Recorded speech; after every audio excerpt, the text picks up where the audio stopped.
Soon workmen came to give the twins their numbers. Donald was 9 and Douglas 10. When the men went away, they were left alone in the shed. You may have noticed, Dougie, that yon painters forgot something. What did they forget?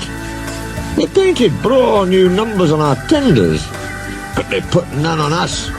Donald winked broadly at his twin. You mean, grinned Douglas, that we can...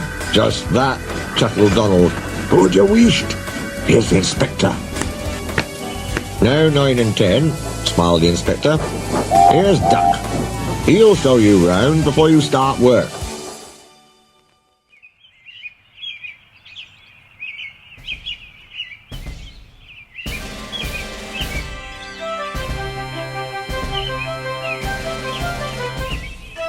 The twins enjoyed themselves and were soon friends with Duck.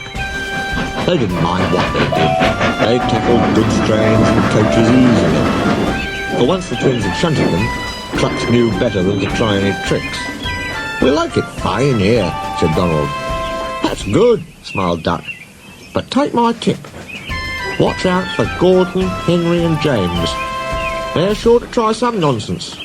Dinna fash yourself, chuckled Douglas. We'll soon settle them. Donald and Douglas had deep-toned whistles. They sound like buses, said Gordon. Or ships, sniggered Henry. Tugboat Annie, laughed Gordon. Ha, ha, ha. Donald and Douglas cruised quietly up, one on each side. You wouldn't be making fun of us, would you now? Asked Donald. Gordon and Henry jumped. They glanced nervously from side to side. No, said Gordon. No, certainly not, said Henry. That's fine, said Douglas. You just mind the both of you, and keep it that way. That was the way Gordon and Henry kept it. Every day, punctually at 3:30, Gordon steams in with the express. It is called the Wild Nor'Wester, and is full of people from England, Wales and Scotland. There is also a special coach for passengers travelling to places on Thomas's branch line. When the other coaches are taken away empty, engines have to remember to shunt the special coach to the bay platform. It doesn't wait there long. Thomas, with Annie and Clarabelle, comes hurrying from the junction to fetch it. Thomas is very proud of his special coach.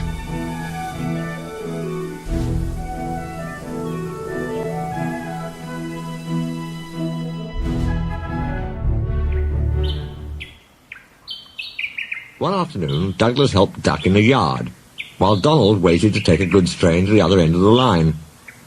As Duck was busy arranging Donald's trucks, Douglas offered to take away Gordon's coaches.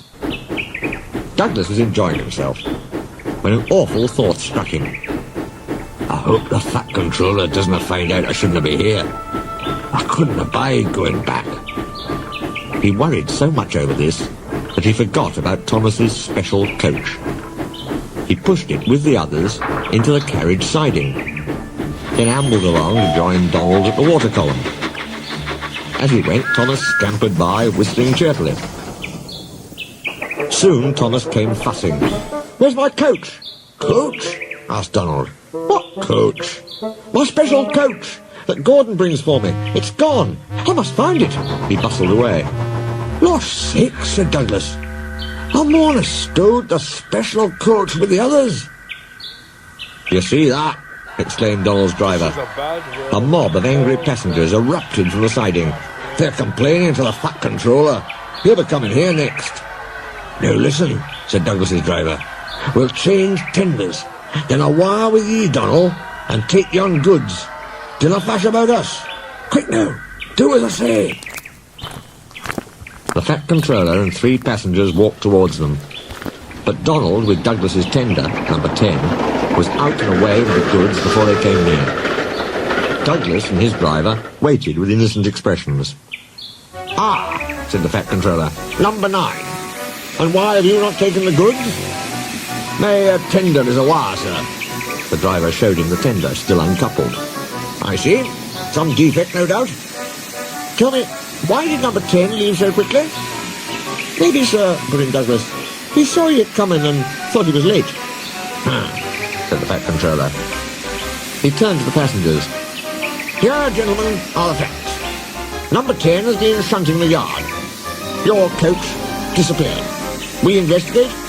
Number 10, disappears too. You can draw your conclusions.